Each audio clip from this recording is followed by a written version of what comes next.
It is very, very important, all the points that you just raised, Right. about ensuring that, consent has been taken, proper compliances has been done, is going to be critical. And alongside that, one of the key reasons why we wanted to have this session here in Surat is that, and I'm going to cover this also in my session, is actually there is going to be a lot of opportunities if you guys can take this as an important area of practice. Definitely. Outside of the auditing, accounting and tax. Basically this is also one of the assurance activity.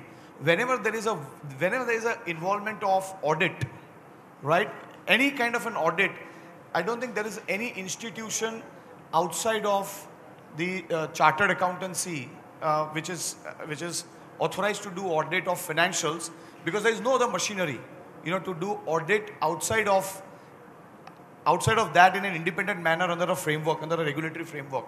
So I'm going to cover that also in my session. The AICPA, that is American Institute of Certified Public Accountants, and Canadian Institute, they have come up with privacy standards. And that is also going to bring up to that as to what are those opportunities for all of us to certify organizations on the compliance with the data protection and privacy. So you want to say DPIA will have to be ensured by the branch also? Absolutely. Okay. Any organization. Okay. Okay. Thank you. I would like to thank Ibrahim sir for the insightful session. I would like to call Kartik sir to continue the session. Thank you.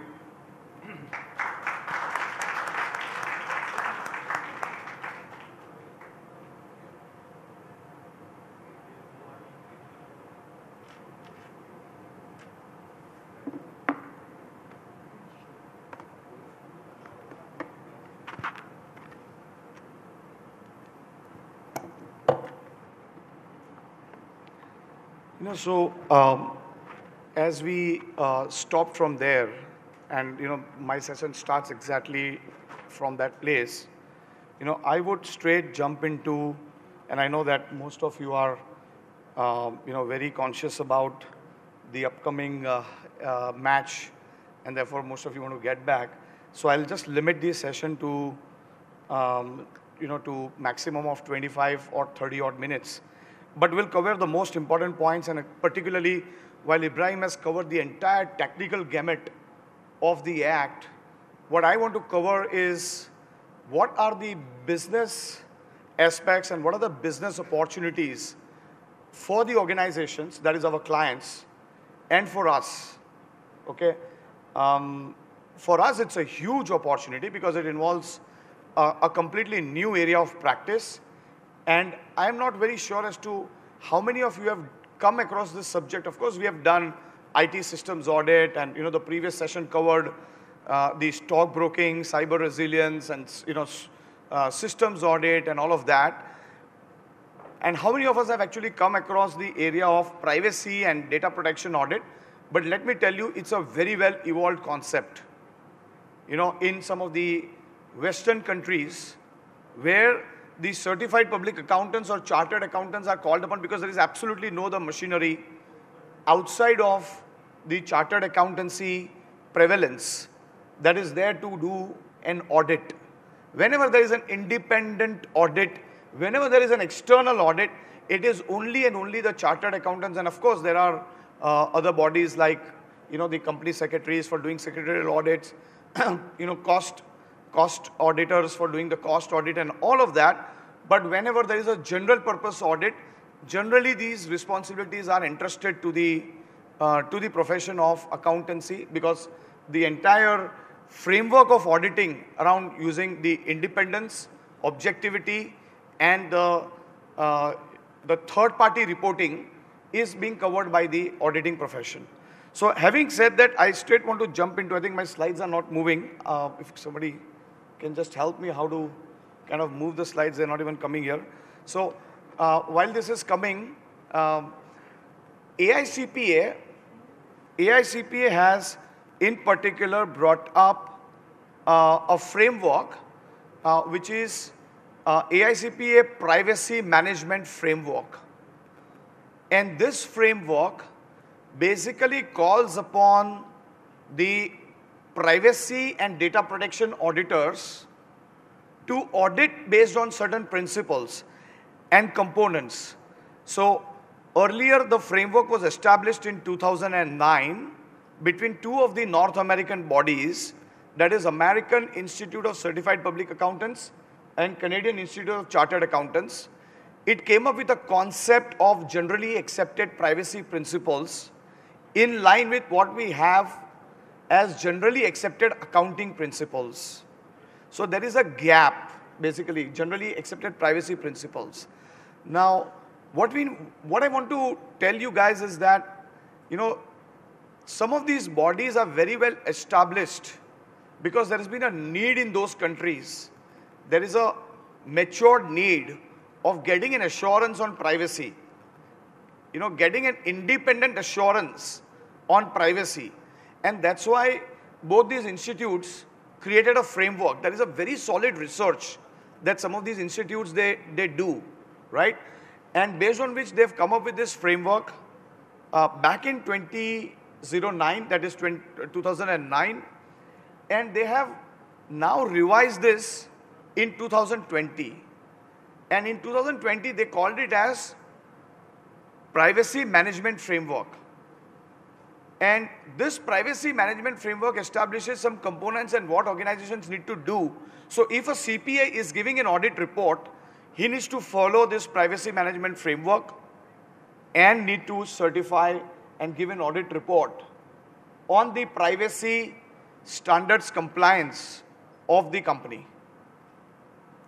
So there are these 9 components that you can see on the screen, and of course I'm going to leave these screens for you people to refer it later on. But if you do some research on generally accepted privacy principles, you will get all of this. I also want to draw your attention to something called as SOC 1, SOC 2 and SOC 3, which is basically systems and organizational controls, right? Largely, what we have seen is that a lot of data gets processed by some of the agencies outside of the company, right? And there is a data processing activity which happens in some of the outside agencies. Services organizations, as we call it, they provide services. And there's a data that gets into that organization. They use that data and they provide services, basically. Now, whatever is the output is based on 2 factors. One is the input of the data, and the second is the processing activity and controls, right? So the processing activity and controls, to ensure that this has been properly controlled, governed and managed, there are reporting standards, SOC 1, SOC 2 and SOC 3. And the signing authority for SOC 1, SOC 2 and SOC 3 is none other than American CPAs, as has been promulgated in the United States of America. Now, why I'm giving this example is because, again, I don't know whether you people have been exposed to SOC 1, SOC 2, SOC 3 reporting, but most of the information processing organizations in India also use this framework of SOC 1, SOC 2 and SOC 3 in India. And I don't know whether you people have come across this, but this is an important area of practice again. In the US, of course, it is the CPA who certifies, but in India, for certifying on SOC 3, using that standard and certifying on SOC 3, a very well Indian chartered accountant can also certify based on SOC 3. SOC 3 is nothing but a summary of SOC 2 that can be made public. So basically, let's say a company that processes a data, let's say, I'm just giving an example, let's say smart city of Surat, smart city in Surat, processes citizens' data. And if it has to give the assurance publicly that your data is safely processed using certain framework and principles, then they will give the work of auditing to an external auditor, let's say a chartered accountant, who will come and do the audit that citizens' data is been properly captured, is been properly processed, and is being properly reported. And whatever is there is, whatever processing activity and controls are happening, they are properly there in place. And that will be an assurance report that will come out. The summary of that report in the form of SOC 3 will be published, and most likely the website of the Smart City of Surat will publish it on its website, that look, we have gone through SOC 1 if it is a financial audit, which has a financial implication.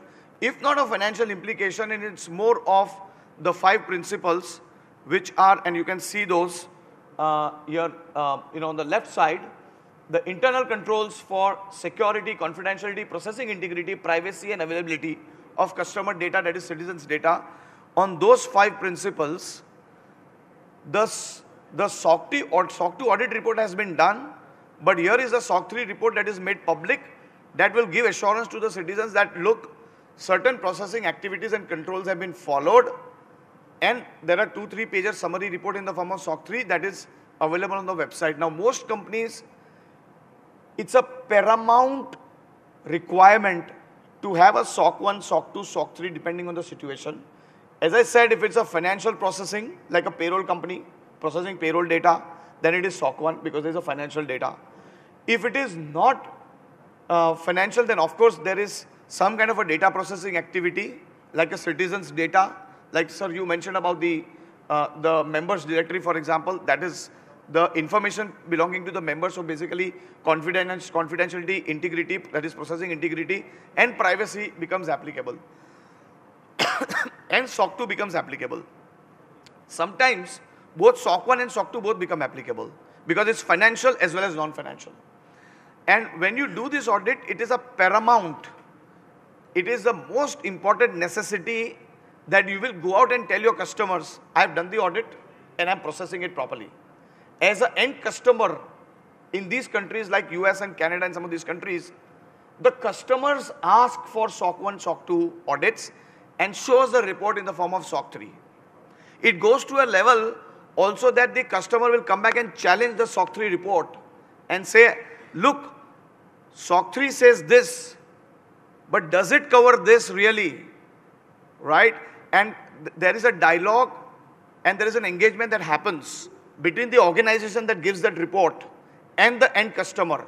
And there is a level of maturity in which the discussion happens that, look, this is applicable, this is not applicable.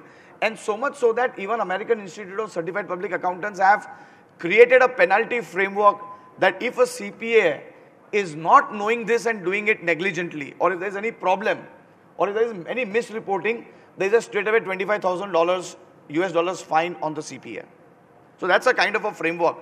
And I clearly believe that something similar in India, while it already exists, I think we need to have something similar because, don't forget, we are a country of 140 crores of people, that is 1.4 billion people, and there is so much of citizens' data that is moving all around. And there's so much of data, highest number of social media users, highest amount of internet users, highest amount of mobile phone users, all of us, all of this is there in the country. And therefore, we will need some kind of an assurance framework. While the act is already there, the audit requirement is also already there. But what is not clear is whether our profession will be allowed to take up the audit responsibility. And I do think that we are best placed with certain amount of training, with certain amount of additional training and education around this area of privacy.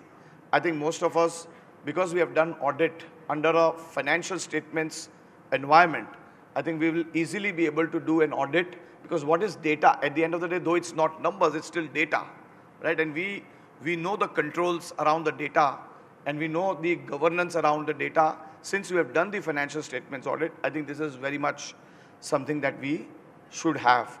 So going back again to the components, I would urge if you people can also read this, probably this will help you to open up a new avenue of the practice.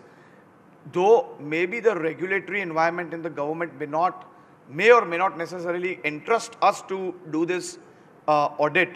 However, we still can basically go out and sell these services to the client saying that, look, there is a requirement which is there and there are humongous penalties. Some of these penalties are even higher than GDPR, which is the global law. And therefore, it is important for you to ensure that there is a certain level of compliance and governance and transparency. And we will certify and we will give you a report that you can show to your customers about the compliance, basically. I will dig further into the AICPA privacy management framework. Basically, as I said, there are these 9 very important components.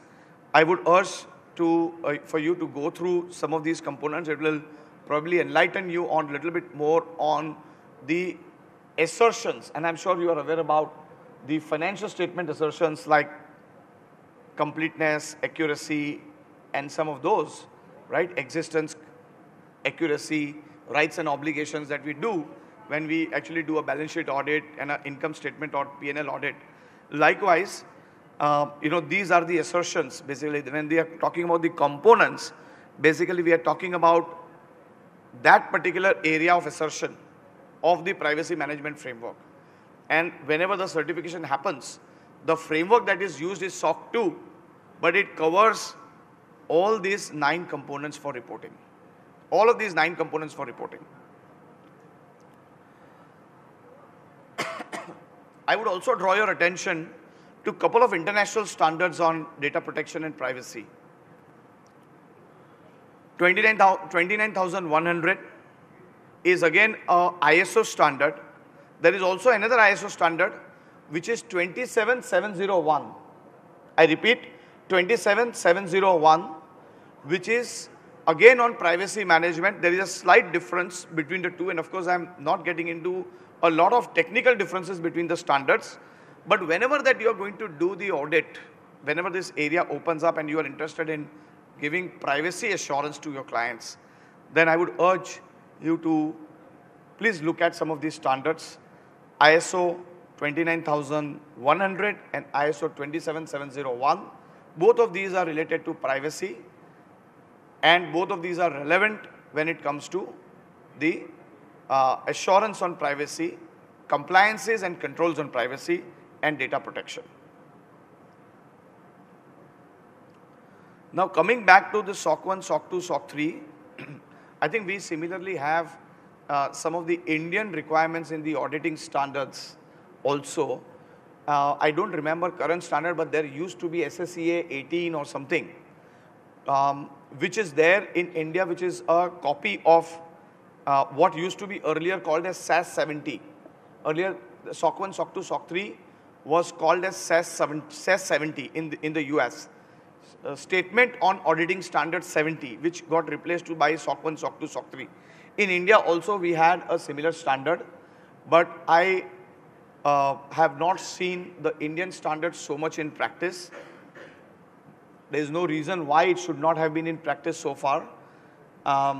Some of the auditors, they use the Indian standards, which are there on the services organization, processing of information by, or processing of financial information by servicing organization, but it is not so much in use while the standard exists in books.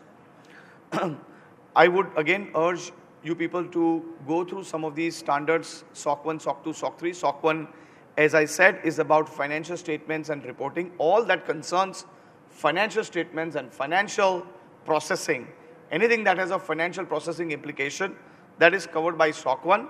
Anything that is not financial, but which still proposes to give assurance on elements like security, confidentiality, processing integrity, privacy, and availability of the data. What do you mean by availability of data? Availability of the data means that the data will remain available. Let's say your Aadhaar card systems. Now many a times it is important for organizations to validate going into the website, and some of the interfaces exist with the Aadhaar card systems. Now whether Aadhaar card systems will remain available at all given points of time is also something very important. The system will fall down, or there is a fall down period of a system, the system remains unavailable, that is also one of the very important area of assurance to say that system is going to remain available. There is an availability of system assurance. The system will remain available. So if the system will fall down for whatever natural calamity or for whatever wrong that may happen, then something else will take over, which is called business continuity. And that is also one of the elements of assurance is availability. And likewise privacy, likewise security, likewise confidentiality, likewise processing integrity. So these are the 5 principles on which SOC 2 happens. There is no other 6th principle. There are only these 5 principles on which SOC 2 happens. And SOC 3, of course, is a tailor-made assurance. Basically, as I said, largely it's a 2 or 3 page summary report that gets created based on SOC 2. Then there is also a cloud controls metrics. And some of these terms are very, very important. I am sure there are agencies which are offering, cloud services here in Gujarat. Most of your software vendors, most of your, in fact, your own office that you must be having, it runs on the cloud, right? That is what my presumption is. Your mails, in fact, you must be running a tally accounting system for your clients, which could also be on a cloud, possibly. So most of the things since have moved on the cloud, and they are not lying on a on-premises servers. Therefore, the cloud control metrics becomes extremely important. And this is again a standard which has to be attested. The agency that has come with a requirement is Cloud Security Alliance, which has promoted the cloud control metrics. And the reporting happens on cloud control metrics. There is a matrix of baseline controls, baseline security controls. On each of the controls, there is a reporting, and it reports the maturity level of a particular control. So this is again, this is not something which AICP has promoted. This is something which has been promulgated by Cloud Security Alliance. And again, this is a very important area of practice for your clients, those who are using cloud services. So if your clients are using cloud services, you should ask the cloud service provider to give us something like a cloud control matrix, which is a reporting that happens based on this framework that has been promulgated by Cloud Security Alliance. So you should ask your client to ask for the cloud control matrix from the cloud service provider. And then you should read it and tell and educate your clients how much of your information is safe and secure on that cloud. Because this is again an audit that is done by an independent agency.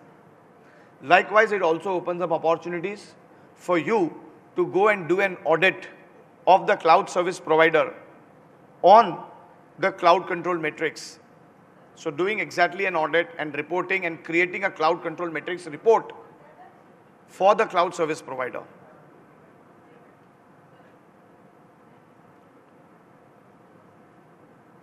Then comes digital trust. I mean, these are some of the standards. And again, there are 3 pillars on digital privacy, which we have just captured, which is information privacy, communication privacy, and individual privacy. So again, this, is something that you may refer when it comes to digital trust principles. Coming to the Data Protection Act, and I only want to cover a small part out of what Ibrahim has already covered in his entire gamut of the presentation that he has made. And that element that I want to throw some light on is the audit under the Act. It is specified in the Act that the audit needs to be done, but it doesn't specify who is going to do this audit, because some of these rules are expected to come. And to the best of my wisdom, I can only presume that a lot of these responsibilities will be upon our profession. Even if it is not entrusted to us, I do believe that there is a scope for us to make enough representations to the institute and to the government to allow us and to entrust us this opportunity to do an independent audit. Because as I said, outside of this independent machinery of auditing, an independent audit. There is no other machinery that is existing that can give an independent audit under any framework. We already have a framework for financial statements audit, and that can be leveraged. And there are examples which are there in the Western countries where the profession is highly developed, where most of the auditing related things, including the privacy, including information security, including most of the other audits, right, that is being done by the chartered accountants, certified public accountants. So why not us be able to do the audit that is required under the DPDP Act, that is Digital Data Protection Act, Digital Personal Data Protection Act. Then I would quickly come to one very important point, while Ibrahim has already covered this fully in his session, is about the consent management framework. And sir had asked a question that the consent has to be obtained, and that is the heart of this act. If you are able to take consent, then you can possibly do everything and anything with that consent. So first important thing that one has to bring in his or her mind, or the business has to think about, is first of all, for my business, what all data I need to collect. What all data I need to collect for business, because today there is so much of irrelevant data that is getting collected, which may or may not have use. There may be an experimental use, so some experiments can be tried or being tried, but there may not be any actual usage of this kind of a data possibly, because imagine in a 5G world that we are living in, every device produces a data. Every mobile phone, every device produces a data. Every windmill, every fan, every air conditioner that is attached to internet through IoT and 5G is producing data. How much of that data an organization needs for its business? Of course, there is an experimental use, but how much is the business use? And that needs to be thought through, that what all data we need to collect. And if we want to collect this data for business, make the customers aware that we are collecting this data from you. And that is through a consent management framework. The entire consent management framework. Now, presently, none of the businesses are prepared for this consent management framework, because present systems that are there, like an ERP system, like a CRM system, like some of the other business application systems that we are using, like a mobile app, whatever, is not geared up to take the consent. And you must have noticed that after the act has come in, some of the banks that you are logging in using your mobile app have started taking some kind of consent in last 2-3 months. Though the act is not effective, but they have started taking some of the consents. So all these business applications have to gear up. All the business applications have to gear up to take the consent. That means you need a consent management, most likely, though Ibrahim has not spoken about it, about what his company does. But one of the things that his company does is consent management framework. There is a tool on consent management framework that sits on top of or along with all your other business applications like ERP, Tally, SAP, and all different applications, which helps you to manage the consent. Wherever there is a privacy data or a private data, the consent management flows into that. This is the private data, this is the personal data. Let us bring the consent management. Do we have enough consent or not? And that's the heart of this entire act. If you manage this consent management, you are able to manage most of the compliances. But going beyond that, there is a very important, very important element, which is how is this entire privacy and consent management leveraged for the business? How do we leverage it for the business? And I want to just give you one example of one of the largest private sector company with whom, of course, we are working on this area. And one of their primary concern is that presently under the regulatory framework, basically it's a large financial conglomerate in the country. One of the concerns that they may face and they may have, and also they've expressed, is how do we how do we leverage the consent management? Presently, I cannot share my data from insurance to bank, to mutual fund, to NBFC. My own customer data is my own customer as a conglomerate.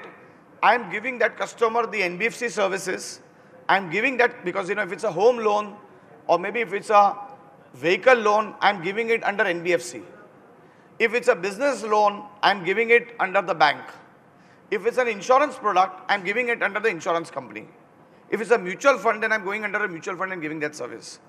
But how do we make sure that the same bank account that is being used by the account holder of the customer, which has all the data, how do I leverage that bank account and even his age and other insurance profile and mutual fund profile and all of this data, how do I come up giving a one-stop solution or comprehensive solutions across my financial conglomerate group to the customer using this data? What kind of a consent management I need to have in place?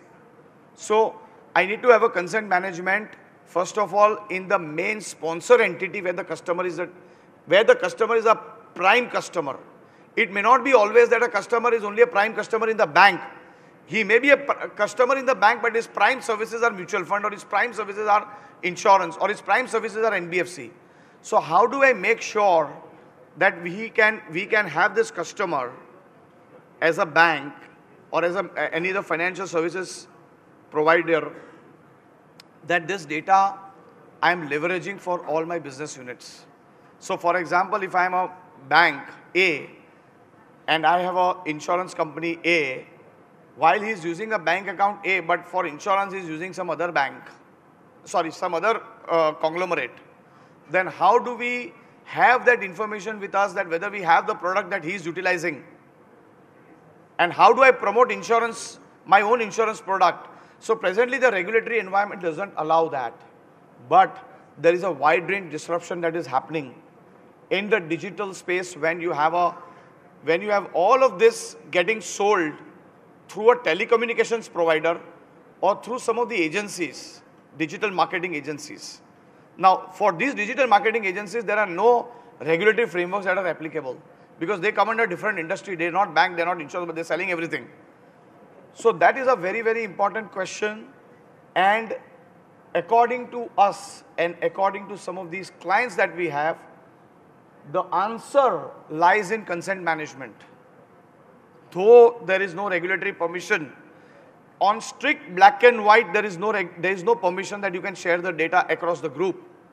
But if you have consent management right, meaning if you have worked out the consent management between these different industries and between different business units, and you have a page of consent management, dynamic page of consent management, and you manage that consent management in a standard manner, and you give customers an engagement that, look, we are collecting your information, here is what we are collecting, this is what reason for it we are collecting, and this is what we are going to do, and this is how it is going to help you also if we collect that data. I think that is an answer which is going to help business. It can, for a large group, it can increase the business multifold if beyond penalties and beyond just compliances, if we can look at consent management as a real business opportunity. So that's all I had within the time limits. Thank you so much. If there are any questions, happy to answer.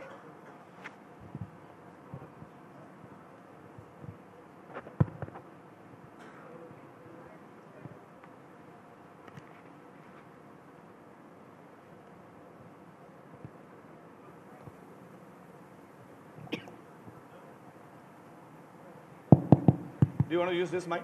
Yeah. So my question is whether we chartered accountant cover under the purview of data fiduciary, because we actually taking the data from client in physical mode, like Aadhaar card data, mobile, and we digitalize through third-party software like Genius. We digitalize, we put the data in their software, and that software convert into the XML and storage in our server. So we cover under the data fiduciary or not, sir? To the extent that we are processing the personal data, in fact, there is a limitation of time, but I wanted to also cover your own office, your own your own practice basically also has to comply with the data protection requirements. And to the extent that you are utilizing that personal data of the subjects or the people, basically, let's say you're filing returns or you're conducting an audit, and you have the personal information like a Aadhaar card, PAN number, all of that. To that extent, of course, you are a data fiduciary. I don't know, Ibrahim, if your view is different, but he's talking about a CA practice, which collects the data of the clients, basically. To that extent, of course, he's a data fiduciary.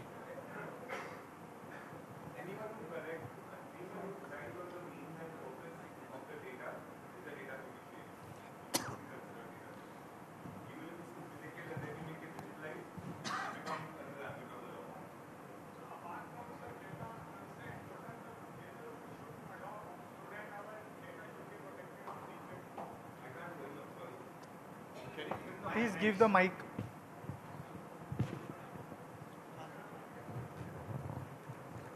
So apart from the data consent, what are the measures we should also as a chartered accountant adopt so that our data should be protected or secrets should be maintained? Because we chartered accountant does not even don't use cyber securities like these types of frameworks. So most of the chartered accounting organizations are going to be B2B, right? So the kind of data that you are collecting is business data, right? Not individuals, customers' data. Am I correct? No, so there is also, they will file returns, and in the course they will do the audit. There will be end customers also. When you look at the financial data and the ERP system, there will also be end customer data of their clients which are there. Of course, they would also have their clients' personal data. Client personal data also. So I mean, data inventory is the biggest exercise that you basically have to go through besides the data security one, right? And data mapping, data inventory, record of processing activities, going through each and every data element and seeing that if there's a legitimate purpose for you to process that data and consent. These are the main aspects, right? Yeah. So we need to have a framework also. If there's a breach, you need to notify the. Sir, we also need to how we take the consent from like Genius, because ultimately they also are getting the data for our clients. Okay, so you are the data fiduciary, right? And Genius is the data processor. Yes. So they are only live. So your contract with them will basically decide on if there's a breach, then it will be decided of the penalty that they'll get. But it's your responsibility, right? Not the data processors. Data processors' only responsibility is to notify you in case there is a breach. Okay, sir. Thank you. So just also allow me to add. Can I add something, please? Yes, please. I think you are talking about data collected by Genius, right? No, actually we collected the data from our clients: name, gender, Aadhaar card, mobile. Okay. You are carrying out audit of your client, right? Or filing returns, income tax, whatever, GST yes. return, Yes, right? yes. That is the purpose for which you are collecting the information of the client. And in case of audit, if you have appointment letter, then it is good for you to collect and use the information. In that.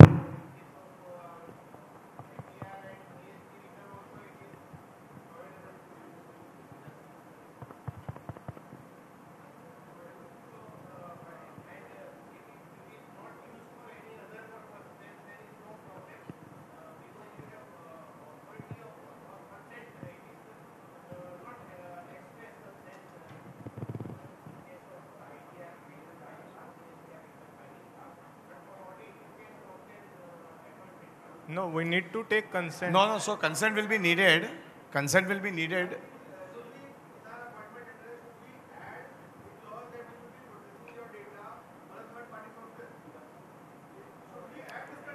Yeah, you will have to.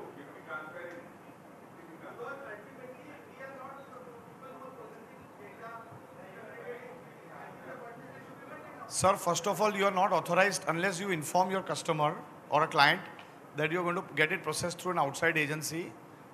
As per the Act, you're not even authorized to share data with anybody else without taking the consent. And on the other hand also, after even giving that data for a particular purpose of processing, you need to, of course, be transparent. And at the same time, you need to make sure that that third-party vendor also is having enough controls and is not going to misuse the data. And is only going to use for the purpose for which you have given him.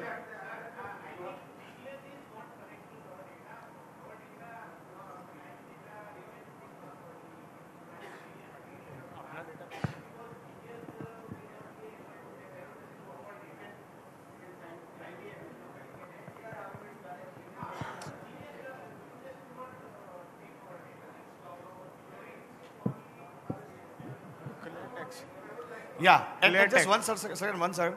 Just to complete his point, you said that the offices are not even equipped for cyber security. I think the first and important thing that we need to do is at least make sure that the endpoints of our data are secured.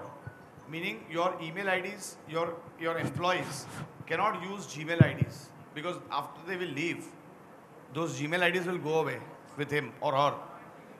It should be your own email IDs. And all endpoints, physical endpoints like pen drives and all of those, they are very well secured because if any data loss happens from your company, you are responsible. That is a very basic thing, and the fines that we are talking about are humongous. Those will be applicable to all of you. And let me tell you, I'm not scaring you at all. This is not the objective. But we have seen some revolutions that have happened. GST is one such revolution. I'm sure all of you are used to it, right? This, because it is not showing any immediate financial implication, we're not paying enough attention. But this creates a lot of challenges also and some really huge amount of opportunities for us in the way the business is getting done. One quick thing that will happen is all the phone calls that you're getting right now, do you need loans? Do you need loans? You know, we are offering something to chartered accountants, 50 lakhs limit, you know, at 14% rate of interest. You get phone calls from these banks. All of them are non-compliant. You can't do these kind of calls. Some of these are immediate implications. Sorry, sir, please. One more thing I would like to ask. Once a person who is being recruited in a company and the HR department collects all your data, either you like it or not like it, will this be allowed any further with consent or without consent they will be able to collect? Sir, I'm not getting your question. Your HR team. Whenever a person is employed in a company, the HR departments, once the appointment letter is issued, they will issue a bunch of forms. इतना सब data भर के दे दो, ये क्या है, PAN number क्या है, ये क्या है, वो क्या है. तो will an express consent clause be required in that application? So, sir, what will be the implication in the data protection for that particular organization? Because every organization has employees. Every organization has employees, and bare minimum, even if you're not dealing with customer or client data, let's say, as Ibrahim said, you are in a B2B business and you're not collecting any personal private information about your customer, but employee data everybody collects, and to the bare minimum requirement of employee that needs to be protected. You can't even allow a reference check. If someone calls you for reference check, you can't even answer unless you have got the beauty of this is you can't even answer a reference check about an employee if it is about his personal information, right? You can't even answer without his consent. Now coming to the next step, as we think that we might get an opportunity to audit this, how do we certify all these things? How are you? There is no trail. Phone पे आया उसने हाँ ना बोल दिया, trail कहाँ है? Information तो चली गई. नहीं, फोन वो तो ऑडिट नहीं करना ना आपको. तो what you have to audit is basically the systems, controls, documentation, processes, all that is documented. You have to audit, and आपका तो disclaimer है ही कि based on information provided to me, based on explanation provided to us, based on all the documents reviewed by us, to the best of my knowledge, to the best of my information. चमड़ी बचेगी क्या इससे? Sorry? चमड़ी बचेगी क्या? 50 करोड़ का फ्लाइन आपने तो बताया है. नहीं, आप सर्विस जाएगा. देखो, दो अलग चीज है. 50 crores and 250 crores is your office which is responsible if you are leaking the data. You know, those kind of penalties. Here you are providing services. So at least what you are making sure by providing those services is you are creating a privacy and data protection culture. You are playing a part of creating that kind of a privacy culture in an organization by telling them that do this and don't do this, and this is what I'm going to put as a qualification. This is what I'm going to give a true and fair kind of an opinion report. It means all the companies having large number of employees and having large number of employee data, they will have to just revamp their personal HR systems. Sir, it is not just that. I'm telling you, this is a sea change. Like a GST, in the way in which the business is happening using GST, Income Tax Act, once it came in, and the way we are, like transfer pricing was one sea change that happened when Section 91 or some of those things came in. Likewise, this also is a sea change for business. People are absolutely not realizing that what kind of a machinery is. We have passed the act, but we are talking about protecting data of 140 crores people and by lakhs and lakhs of business organizations, by the companies, by LLPs, by proprietary companies, by so many business organizations. So it's a huge, huge activity and is a sea change basically in the way in which business is being done. And in our offices also, we don't just get personal data. We get the list of debtors, we get the list of creditors, KYC भी मंगा लेते हैं. हम लोग audit की confirmation के लिए letter भी भेज देते हैं कि भाई बैलेंस कंफर्म कर दो. तो हमारे पास तो सब कुछ डेटा आ गया हमारे पास. सारा आपको इवैल्यूएट करना पड़ेगा सर. प्रैक्टिस छोड़ के इसी में लगना पड़ेगा. करना पड़ेगा sir. It's a cultural change. Sir, I feel what the question was, it was like auditor won't be held responsible, but on the auditor's report, the company can be held responsible for that 50 crores. Exactly. Hello. Yes. Sir, जैसे आपने loan के regarding और credit card के regarding बताया, तो उसमें हमने consent जैसा मतलब डू नॉट डिस्टर्ब की कंसेंट देने के बाद भी वो कॉल कर रहे हैं, तो नॉन कंप्लाइंट है बॉस. आप बैंक को सू कर सकते हो कि मैंने DND लगाया हुआ है, मैंने आपको कंसेंट नहीं दी है, and how come you are calling me. जैसे बजाज फाइनेंस, टाटा कैपिटल, सब non compliant. Sorry, I don't want to say it on this platform, but it's not a good practice. It's not a compliant practice. Ibrahim, you may add. According to me, this is not compliance practice. Over the period of time, you will see that basically once the law comes into effect, implementation timelines, you will see all that basically happening. The volume and the volume of all those calls are going to basically drastically decrease. Thank you. Into play, yeah, once. After the implementation timeline is going to come. So the notification is going to come within the next 1 month. And then within 1 month, we're going to know how much time organizations are going to get to comply. That's 6 months to 12 months. So after that, if you get calls from these organizations, then it's a non-compliant. Danger area, let me tell you, most of the company's business model is only based on making these calls. They are third parties. So many loans are getting sold. So many things are happening. So it's going to be I'm telling you, it's going to be a very big game changer because their business models are based on doing these kind of phone calls which are non-compliant. Sir, जैसे कि एक मेरे colleague ने बताया कि भाई जैसे Can you be little loud, sir, or maybe bring the mic close? Hello. जैसे कि हमारी फर्म भी है, उसके अंदर हम लोग थर्ड पार्टी सॉफ्टवेयर यूज़ करते हैं. जीनियस हो गया, क्लियर टेक्स्ट हो गया, जो कि क्लाउड पे हमारा डेटा स्टोर करते हैं, जो कि क्लाइंट से आता है. ऐसे ही दूसरी बिजनेस फर्म्स भी मतलब कहीं ना कहीं कुछ कैनवा यूज़ करती है, कोई पिक्सआर्ट यूज़ करता है, कुछ भी करता है. तो अब उन सब में एक सेफगार्ड हम लोग इस तरीके से कुछ ले सकते हैं कि भाई जैसे SOC 1-2 रिपोर्ट है, उनसे हम मंगवा सकते हैं. मंगाना चाहिए सर. ले सकते नहीं, मंगाना चाहिए, because ultimately your data, clients data is getting stored on a third party software. क्योंकि क्लाइंट को तो पता है नहीं, हम उसका यूज़ कर रहे हैं और उसको सर्विस दे रहे हैं. करेक्ट. तो you should take that consent from them for first of all using that particular cloud service provider, and you should ask for the controls report and also tell your client that look, this is the controls report that I have called for and I have relied upon. तो sir इसके लिए और कौन कौन सी reports हम लोग उनसे मंगवा सकते हैं? जैसे SOC 1-2 तो हो गया, SLAs हो गए, और कुछ? मैंने आपको cloud metrics, cloud control metrics, I have हाँ. also told you about cloud control metrics. That is also important. Every cloud security, cloud services provider, if it's an established and a mature player, then they will be able to give you cloud control metrics. That is another one that you should call for. Then you can also call for ISO 27001, which is information security gold standard or a standard on information security. Then you can also call for ISO 29100, 27701. Some of these are the standards. And But best, if you ask me, the best one is SOC 2 report.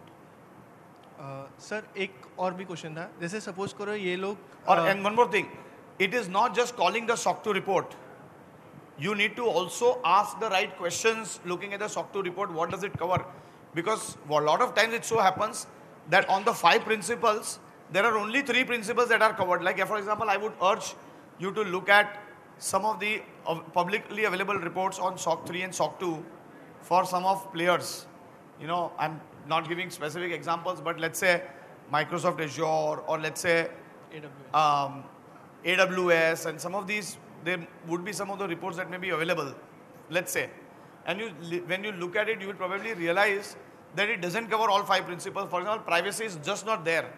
Now, why many organizations, they don't cover privacy is because of very different kind of complications. All the complications that we just discussed about data going somewhere else, whether we have consent, we don't have a consent.